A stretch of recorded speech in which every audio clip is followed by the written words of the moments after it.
Okay, now it's time to look at odd functions.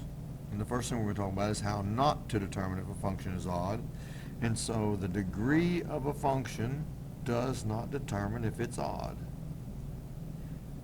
Not every function has degrees, but most of them we studied so far do.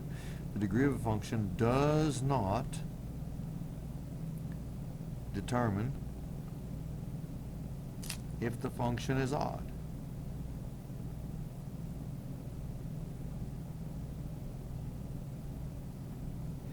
Instead, the way we determine if a function is odd is if it is a reflection of itself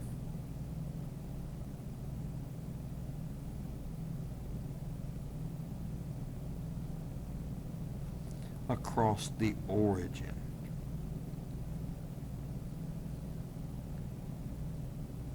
And before I go on and fill this little part of the page out, let's go over here and look at see what that means. We said when we studied reflections across the x and y axis, if you take the point A, B,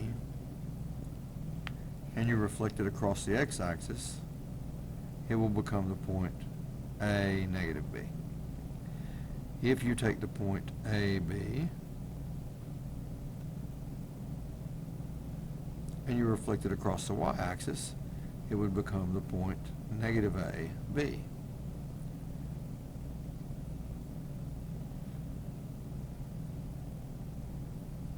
So what does it mean to reflect a point across the origin? If this point is A, B, when we reflected it across the x-axis, we went perpendicular to the x-axis, the same distance on the other side of the x-axis. We reflected across the y-axis, we went perpendicular to the y-axis, the same distance on the other side of the y-axis. Now, we can't go perpendicular to the origin, but here, if we go straight to the origin, and this distance was d, if we went straight to the origin and through the origin, the same distance out the other side,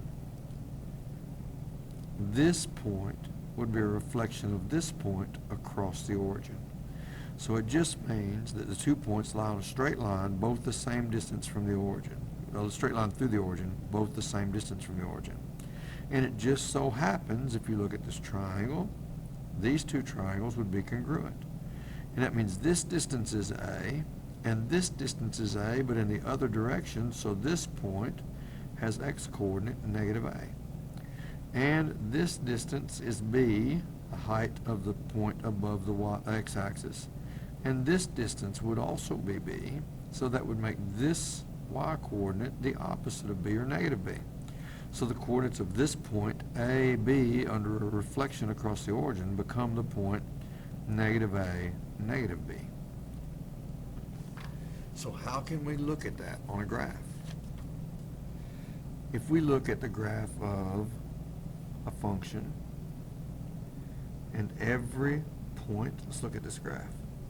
It won't be perfect because I'm drawing it by hand. If a function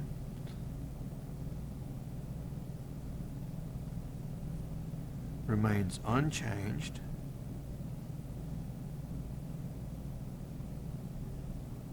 when reflected across the x and the y-axis, so one followed by the other,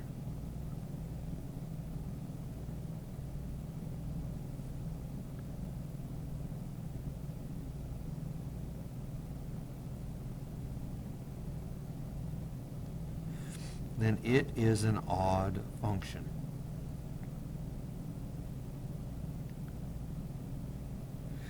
So this graph that I sketched here is supposed to be the graph of y equals x cubed.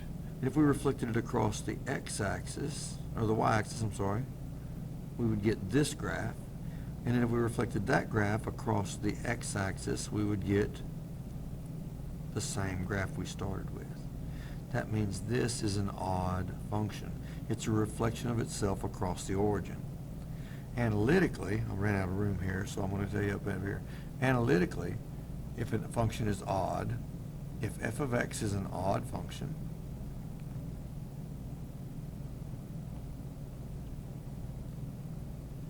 then f of x equals the opposite or negative f of negative x for all x in its domain.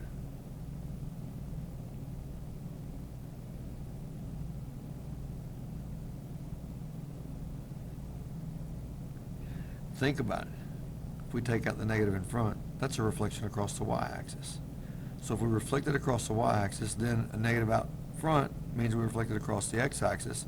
So we reflect across the y and the x. Or you could do it the other way, reflect it across the x and then the y. It's still going to be the same. This is what makes it an odd function if it's reflected across both the x, and the y-axis. Let's look at this one. If you graph this, it might be obvious to you that this is an odd function. I'm going to hit zoom 6 to take it back to the standard window.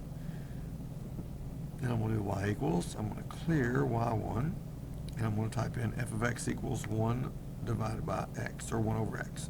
Hit graph. And you could zoom in and see, but this graph has a vertical asymptote that is the y-axis and a horizontal asymptote that is the x-axis.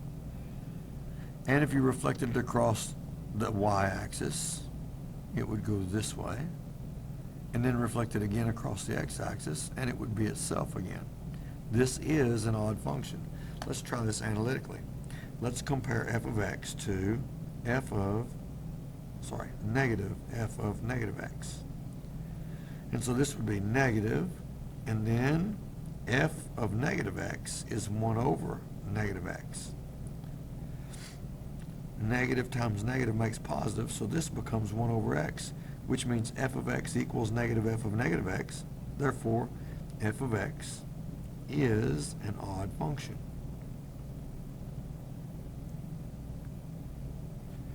If we try the same thing on example 2 here, we want to compare f of x to negative f of negative x. We would get the opposite, or negative 1 over. If we take out the x and plug in negative x, oops, that's minus, sorry. Negative x minus 1 in the denominator. Now I have negative 1 over negative x minus 1. I can distribute that negative. I can multiply times top or the bottom. That's like having a negative 1. So I could say this is the same as 1 over negative 1 times 1 over negative x minus 1. And when we multiply fractions, we just multiply straight across, so 1 times 1. Negative 1 times negative x minus 1 would be x plus 1. And that would be negative f of negative x. That is not equal to 1 over x minus 1. So because f of x does not equal negative f of negative x, f of x is not odd. If you're ever asked to determine whether a function is odd, even, or neither, you check to see if it's odd. If it's not, you check to see if it's even. If it's not, then it's neither. If it's one or the other, it can't be both. So it's either odd, even, or neither. You can do the tables the same way. You can check these by plugging in values and see if those exist. If they don't, if you can't verify for every x in the domain that this relationship is true, these two things are equal, it's not an odd function. So that's your quick lesson on odd functions, determining whether a function's odd